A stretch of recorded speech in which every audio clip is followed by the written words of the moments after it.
ሰላም እንዴት አላችሁ? የኢትዮ ታይምስ ቤተሰቦች ለሰዓቱ የተመረጡ አዳዲስ መረጃዎችን ይዘንላችሁ ቀርበናል። ከመረጃዎቻችን መካከልም በኢቢኤስ ፕሮግራም ላይ በተደረገ ቃለ ምልልስ ሰሞኑን አነጋጋሪ በሆነው የብርቱካን ተመስገን እገታ ጋር በተያያዘ የደንቢ ዶሎ ዩኒቨርሲቲ አስተዳደር ልጅቷ በዩኒቨርሲቲው ተማሪ እንዳልነበረች መግለጹንና ዝግጅቱን ያሰራጨው የኢቢኤስ ሚዲያም ከትናንት ጀምሮ ምርመራ እየተደረገበት መሆኑ ይታወቃል። ህዝቡም ከዚህ በኋላ የሚወጡትን መረጃዎች በመጠባበቅ ላይ ይገኛል። ይህ ጉዳይ ከፍተኛ ውዝግብ ያስነሳው እስካሁን መቋጫ ካላገኘው የደንቢ ዶሎ ዩኒቨርሲቲ ተማሪዎች እገታ ጋር ስለተያያዘ መሆኑን ማስታወስ ይገባል ሲል ደግሞ ጃዋር መሐመድ መልእክቱን በማህበራዊ ትስስር ገጹ አጋርቷል። ጃዋር ከብርቱካን ጋር ተያይዞ የተነሳው አይነት አሳፋሪ ንትርክ የደንቢ ዶሎ ተማሪዎች እገታ ጉዳይ አሳማኝ መቋጫ እስካላገኘ ድረስ በተደጋጋሚ በመነሳት ማጨቃጨቁ እንደማይቀርም ሀሳቡን አንጸባርቋል። ከምንም በላይ በየቦታው በሚካሄዱ ጦርነቶች ውስጥ ለጾታዊ ጥቃት እየተጋለጡ ያሉ እህቶቻችን በደል ለፖለቲካዊ ፍጆታ እንዲውል ማድረጉም የሚቆም እንዳልሆነ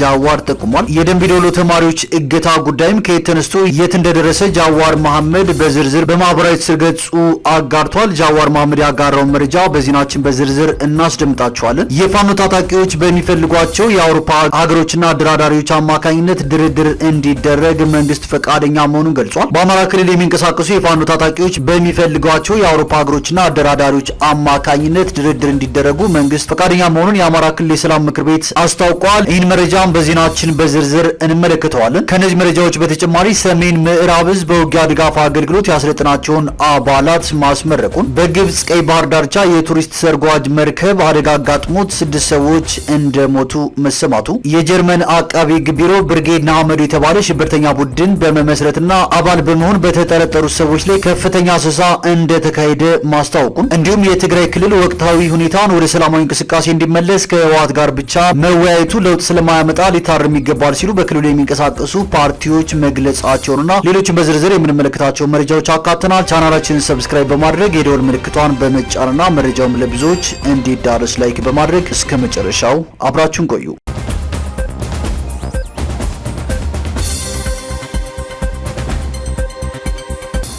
ወደ መጀመሪያው መረጃችን ስናልፍ በተያዘው የ2017 ዓ.ም 7 ወራት ውስጥ ብቻ 40 የሚሆኑ ሰዎች ራሳቸውን ማጥፋታቸውን የቅዱስ ጳውሎስ ሆስፒታል አስታውቋል። በኢትዮጵያ ራስን የማጥፋት ሁኔታ በተደጋጋሚ እየተከሰተና ራሳቸውን የሚያጠፉ የሰዎች ቁጥርም ከዕለት ወደ ዕለት እየጨመረ በመምጣቱ አሳሳቢነቱም ከፍተኛ ሆኗል ነው የተባለው። በቅዱስ ጳውሎስ ሆስፒታል የአስክሬን ምርመራ ክፍል ኃላፊና የፎረንሲክ ፓቶሎጂ ስፔሻሊስት ዶክተር ምሬሳ በላይ እንደተናገሩት ባለፉት 7 ወራት ውስጥ ራሳቸውን ካጠፉ ሰዎች መካከል 25 ወንዶች እንደሆኑና 15ቱ ደግሞ ሴቶች መሆናቸውን ገልጸዋል።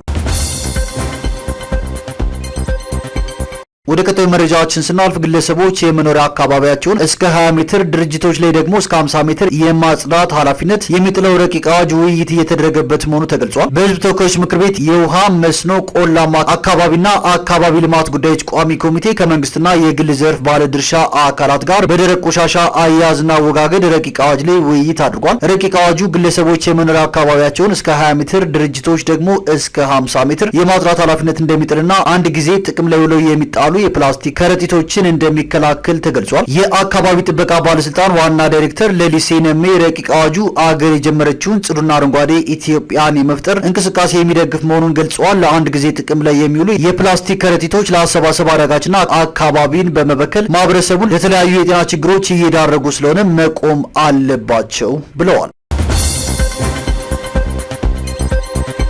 ወደ ቀጣዩ መረጃችን ስናልፍ የፋኖ ታጣቂዎች በሚፈልጓቸው የአውሮፓ ሀገሮችና አደራዳሪዎች አማካኝነት ድርድር እንዲደረግ መንግስት ፈቃደኛ መሆኑን ገልጿል። በአማራ ክልል የሚንቀሳቀሱት የፋኖ ታጣቂዎች በሚፈልጓቸው የአውሮፓ ሀገሮችና አደራዳሪዎች አማካኝነት ድርድሮች እንዲደረጉ መንግስት ፈቃደኛ መሆኑን የአማራ ክልል የሰላም ምክር ቤት አስታውቋል። የምክር ቤቱ ሰብሳቢ የሆኑት አቶ ያየሂራድ በለጠ ምክር ቤቱ 2 ዓመቱን ሊደፍን የተቃረበውን የአማራ ክልል ጦርነት በሰላማዊ መንገድ ለመፍታት ሁለቱም አካላት ወደ ድርድርና ውይይት እንዲመጡ ጥረት በማድረግ ላይ መሆኑን ገልጸዋል። በዚህም በሁለቱም አካላት በኩል ለውይይትና ለድርድር ፈቃደኝነት መታየቱን ገልጸው የፌዴራል መንግስት በየጊዜው ለሰላምና ለድርድር ምቹ ሁኔታ እንዲፈጠር ዝግጁነቱን በተደጋጋሚ ገልጿል። በፋኖ ወገኖቻችን በኩልም በምናደርገው ግንኙነት ድርድርና ውይይት እንደማይጥሉ ነግረውናል ሲሉ ተናግረዋል። አንደኛው ሌላኛውን ያለማመን አዝማሚያ ለውይይት የሚደረገውን ጥረት አስቸጋሪ እንዳደረገው ጠቅሰው አለመተማመኑን ለማስወገድ የፋኖ ታጣቂዎች በሚፈልጓቸው የአውሮፓ ሀገሮችና አደራዳሪዎች አማካኝነት ድርድሮች እንዲደረጉ መንግስት ፈቃደኝነት ማሳ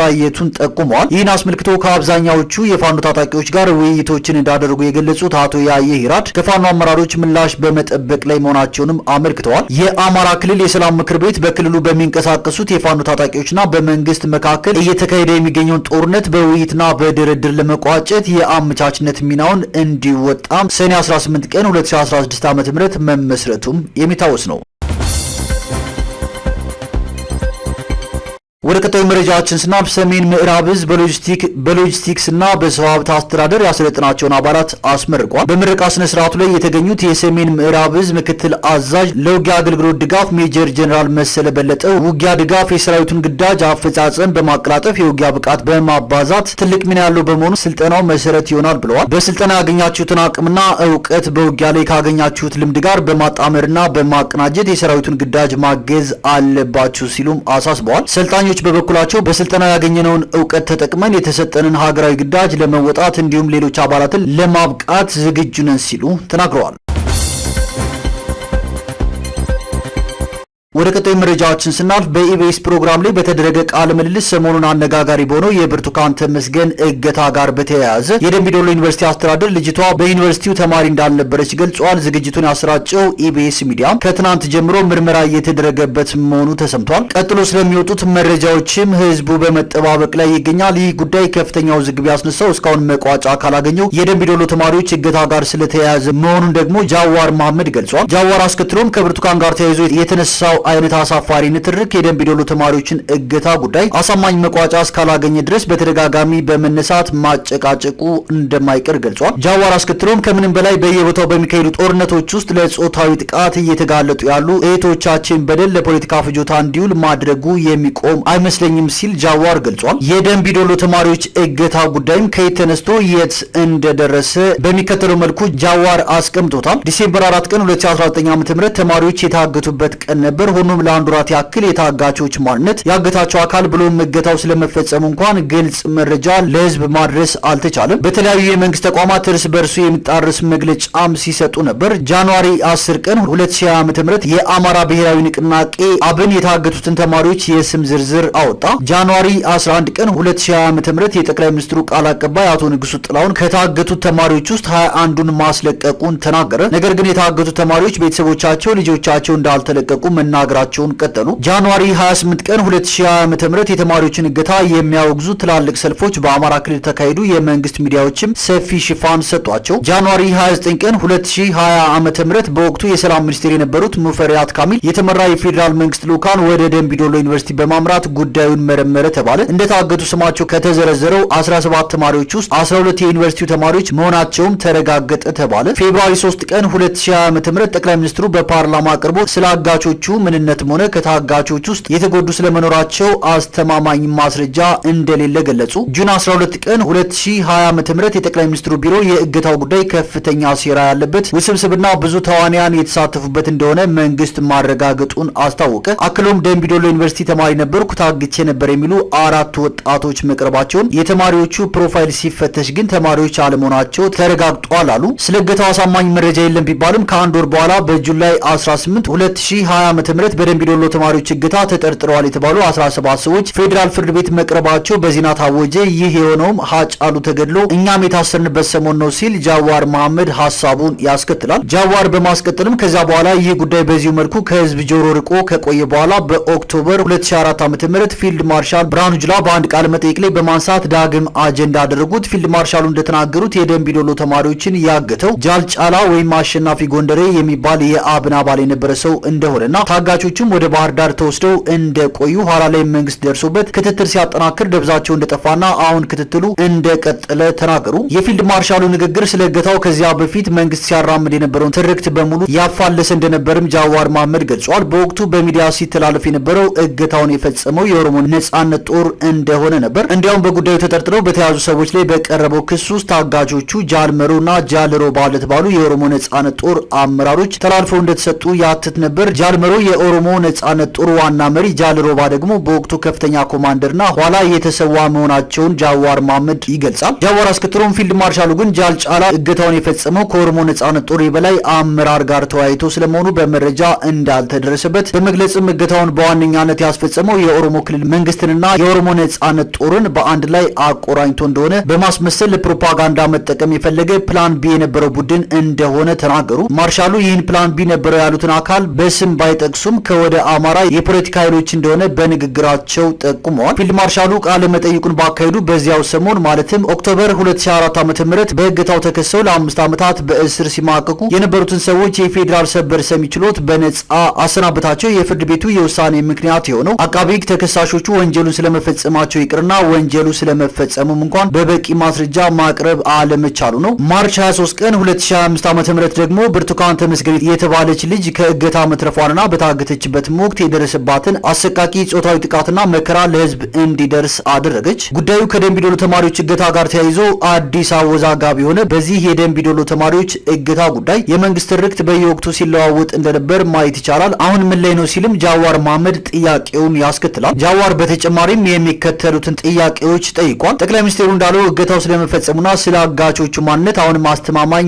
ማስረጃ የለም ወይ? ወይስ ፊልድ ማርሻሉ እንዳሉት አጋቹ ታውቆ ልጆቹም ወደ ባህር ዳር ተወስደው ነበር ወይ? አሁንስ የልጆቹ ጣፋንታ ምን ላይ ነው? በህይወት አሉ? እነዚህ ጥያቄዎች እስካልተመለሱ ድረስ ይህ ጉዳይ በተደጋጋሚ ተመልሶ በመነሳት ማነታረኩ ይቀጥላል ሲልም ጃዋር መሐመድ ሐሳቡን አስከትሏል። ጃዋር በመጨረሻም ያኔ ይህ ጉዳይ ሲነሳ ገለልተኛ አጣሪ ቡድን ተቋቁሞ እውነታው እንዲወጣ ሰው ተውት ነበር። አሁን መሆን የሚገባው ያው ቢሆንም የሚተገበር እንዳልሆነ ግልጽ ነው። ለማንኛውም ለጊዜያዊ የፖለቲካ ፍጆታ ብለን ጦርነት በሚካሄድባቸው ቦታዎች ሁሉ ለአሰቃቂ ጾታዊ ጥቃት የሚዳረጉትን እህቶቻችንን ሰቆቃ የሚያንኳስስ ብሎም ህዝባችንና ሀገራችንን ወደ ባሰ መከራ ከማስገባት እንጠንቀቅ እላለሁ ሲል ፖለቲከኛው ጃዋር መሐመድ መልእክቱን በማህበራዊ ትስስር ገጹ አጋርቷል።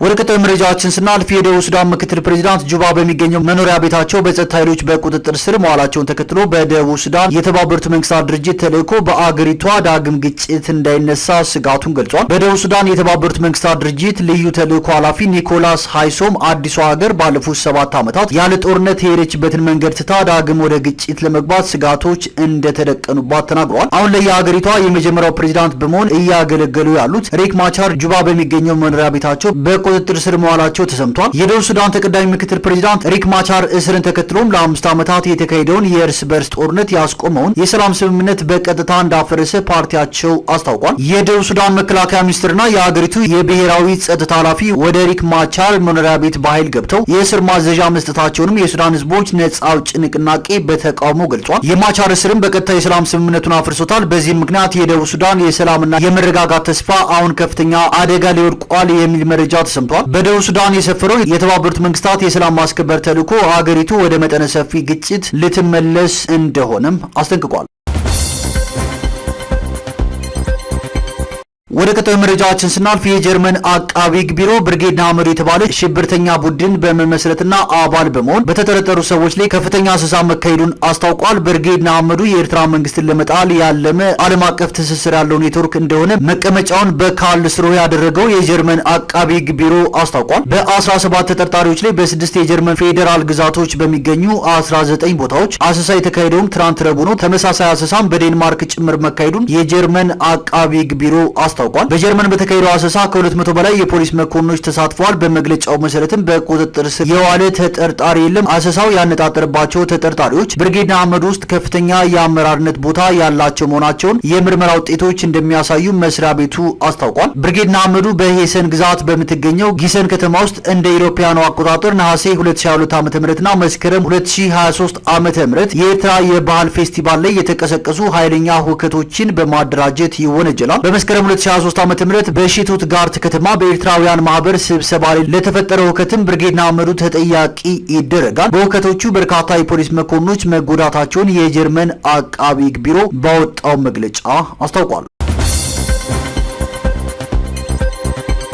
ወደ መጨረሻው መረጃችን ስናልፍ የትግራይ ክልል ወቅታዊ ሁኔታ ላይ ከህወሓት ጋር ብቻ መወያየት ትልቅ ለውጥ አያመጣም ሲሉ በክልሉ የሚንቀሳቀሱ ፓርቲዎች ገልጸዋል። በትግራይ ክልል እየተንቀሳቀሱ የሚገኙት ባይቶና አባይ ትግራይና ሳልሳይ ወያነ ትግራይ ፓርቲዎች የፌዴራል መንግስትም ሆነ የውጭ ኃይሎች በክልሉ ወቅታዊ ጉዳይ ላይ የሚያካሂዱት ውይይት ከፓርቲው ውጭ ያሉ በክልሉ የሚንቀሳቀሱ ሌሎች ፓርቲዎችን አለማካተቱን ለውጥ እንዳይመጣ ስለማድረጉ አንስተዋል። ፓርቲዎቹ እንደተናገሩት ሁሉም የፖለቲካ ኃይሎች የችግሩ ገፈት ቀማሽና የፕሪቶሪያው ስምምነት ባለቤት መሆናቸው እየታወቀ ውይይቱና የመፍትሄ ሀሳቡ ከህወሓት ብቻ እንዲመጣ መጠበቅ ተቀባይነት የለውም ብለዋል። የክልሉ ጉዳይ ሙሉ ለሙሉ በህወሓት እጅ መሆኑ ያስከተለው ችግር እየታየ ነው ያሉት የባይቶና አባይ ትግራይ ፓርቲ ሊቀመንበር ክብሮም በርሄ ናቸው። ፓርቲው በክልሉ ጉዳይ በሚካሄዱ ውይይቶች ህወሓትን ብቻ ማሳተፍ ትክክለኛ አካሄድ እንዳልሆነ በመግለጫ ጭምር አቋሙን ገልጿል ያሉት አቶ ክብሮም ህወሓት ለራሱ የምትመቸውን ትግራይ ለመፍጠር ያደረገው ጥረት ልክ ባለመሆኑ ይህንን አካሄድ የሚያስተካክሉ ፕሮፖዛሎችን ለፌዴራል መንግስትና ለጠቅላይ ሚኒስትሩ እያቀረብን ነው ብለዋል። የሳልሳይ ወያኔ ትግራይ ሊቀመንበር አሉላ ነጋ በበኩላቸው ሁሉን አካታች የሆነ ጊዜያዊ